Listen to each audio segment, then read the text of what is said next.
Sinon, pour revenir sur la présentation de la famille, du côté de votre mère, est-ce que c'était aussi une Non, famille pas du tout.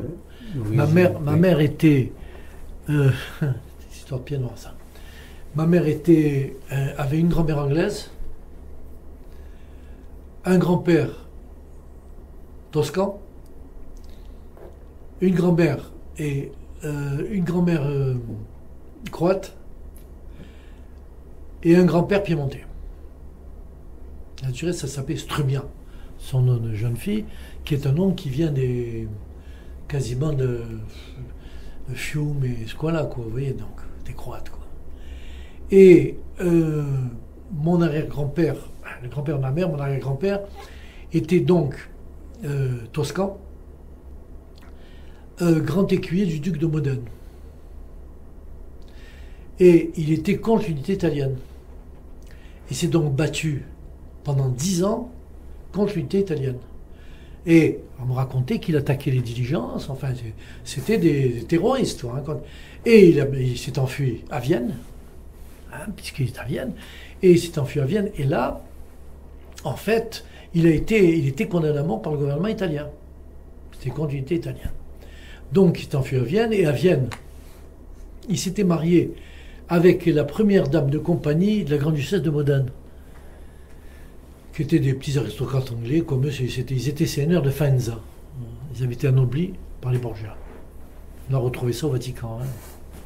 Et donc il a trouvé à Vienne, il a rencontré un promoteur qui cherchait une équipe pour construire les cuves à vin en Algérie, dans la région de Boufarik. Et lui, il avait une équipe. Vous savez, les Italiens étaient une équipe. Donc tous ceux qui avaient fait avec lui les attentats, qui avaient attaqué les gens sur le bord de la route, ils étaient partis avec lui à Vienne. Et là, il est tombé d'accord avec ces gars. Ils sont partis toute son équipe à Alger. Mais il n'avait pas dit à sa femme. Il était parti alors à l'époque. Et mon arrière-grand-mère, elle avait donc 3 enfants. Alors les noms, je te dis, un qui s'appelait François, l'autre qui s'appelait Philippe, et la fille Marie-Antoinette, pour dire qu'ils étaient à Hasbourg à 300%, hein, sans problème. Et il est parti donc en Algérie, et il assure, alors ça c'est le gag, il n'en avait pas parlé. Et sa femme, qui était à Massakarar, j'ai des photos, c'était vraiment l'anglaise, hein. Du reste, ma mère a pris d'elle, elle est peut-être vieille anglaise. Donc elle a pris son barda, ses gosses, elle est partie pour l'Algérie. Gênes, Marseille, Alger. Et elle s'est mise à chercher Alger. Alors pour la petite histoire, elle a fini par le trouver. Et on lui a dit, il est à Boufarik. Elle a pris, parce que ça se passe en 1800, ça devait être 75, 76. Elle a pris, ma grand-mère est née après, parce que ma grand-mère, elle par contre, est née à Alger. Elle est partie là, elle a pris sa carriole, elle a pris les mâts, etc. Elle est arrivée dans le village où il était, dans la ferme où il était. Il était en train de se marier avec la fille du coin. Et c'était des Corses. Il était obligé de sauver, caché dans une des malles. Parce que les frères de la fille voulaient le tuer. Et bon, il s'est remis, mon arrière-grand-mère l'a récupéré. Il s'est installé à Alger où il a été promoteur. Il a construit pas mal d'immeubles. Et alors, il avait la méthode italienne parce qu'il avait marié ma grand-mère à un spécialiste en béton armé. Il avait un fils qui était entrepreneur public. Il avait un gendre qui était promoteur immobilier et un fils qui était architecte. Donc, ils ont construit une partie à Alger. Si vous connaissez Alger, une partie du haut de la rue Michelet et du parc de Gand. Voilà l'aventure, les aventures familiales. C'est pour vous dire, et si ma mère, alors je le dis pour la petite histoire, si ma mère s'est mariée avec mon père, c'est qu'elle ne voulait plus porter un nom italien. Ça avait une importance à l'époque.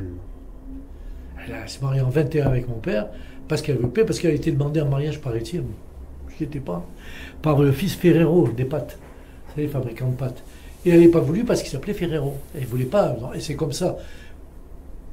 Le parade de ma mère, parce que mon grand-père est mort, ma mère avait 2 ans, le parade de ma mère était un mauvais chemin de fer.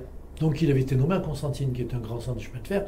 Et là, un bal, elle a connu mon père, qui est rentré à la guerre de 14, avec la moitié de la tête enlevée, puisque mon père a un bandeau noir sur l'œil, comme ça, et qui avait chassé les Boches de France, puisque c'était le motif. On avait, moi j'ai un petit de 40 à 44 au pied du lit, faisait la prière pour chasser les Boches de France. On n'avait qu'une idée, chasser les Boches de France. On était très loin de l'opération, mais il fallait chasser les Boches de France. Ça, c'était le truc. Et c'était très ancré. C'est-à-dire que, déjà, ma génération, on avait moins de... Mais je vois la génération de mon père, mon grand-père, c'était la revanche. Il fallait récupérer l'Alsace et la Lorraine. Et à tel point, mon père, en 1939, qui était grand service de guerre, il a voulu s'engager pour aller se battre contre les Allemands. Et mon autre oncle, le plus jeune frère de mon père, il s'est engagé en 1916, il avait 16 ans, il n'a pas pu rentrer à l'armée française, il s'était engagé dans le corps expéditionnaire polonais pour aller faire la guerre. Parce que son frère venait d'être tué à Verdun, en 16. Et après, mon oncle, qui était resté à Clermont-Ferrand, il a été héros de la résistance pendant la guerre parce que c'était les Boches. Lui, il était des Boches. Et ils ont été élevés dans cet esprit. Hein. Et à tel point que, parler de l'amicale de Saint-Laurent à Constantine, mon premier beau-frère qui s'appelait Wolf, qui était des Allemands de Landau, ils n'ont jamais voulu inscrire à l'association des Saint-Laurent. Hein. Ils disent non, c'est un Allemand. C'est terrible, hein, c'est terrible comme c'était ancré. Et ma génération, ça commençait déjà à s'estomper parce qu'on commençait à avoir notre personnalité. Notre personnalité, du reste, ça c'est encore notre débat.